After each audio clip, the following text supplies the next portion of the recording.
By the end of this video, you will know how to deactivate a user in Clio Manage.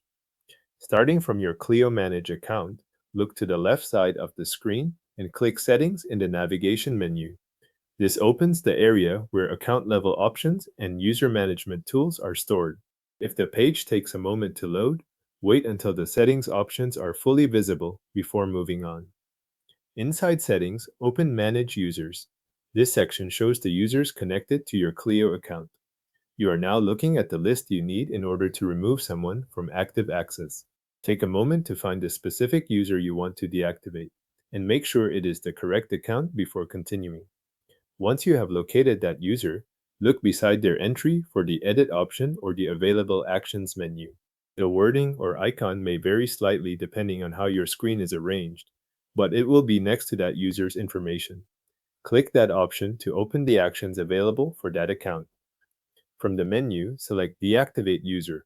This starts the deactivation process and brings up a confirmation message. Read that message carefully. It explains that the user will no longer be able to access the Clio account after deactivation. This is the point where you confirm that you are removing their access, so pause long enough to review the notice before you continue. After reviewing the message, confirm the deactivation.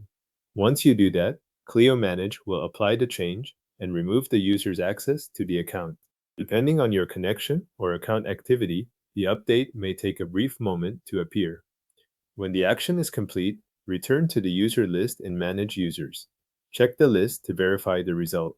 You should see that the user is marked as deactivated, or that they no longer appear among the active users. This final check confirms that the account status has changed as expected and that the user no longer has active access. If you are managing several users, this verification step helps you avoid overlooking whether the change was applied to the correct person. Stay focused on the status shown in the user list, since that is the clearest confirmation within this workflow. Thanks for watching. The user is now deactivated in Clio Manage.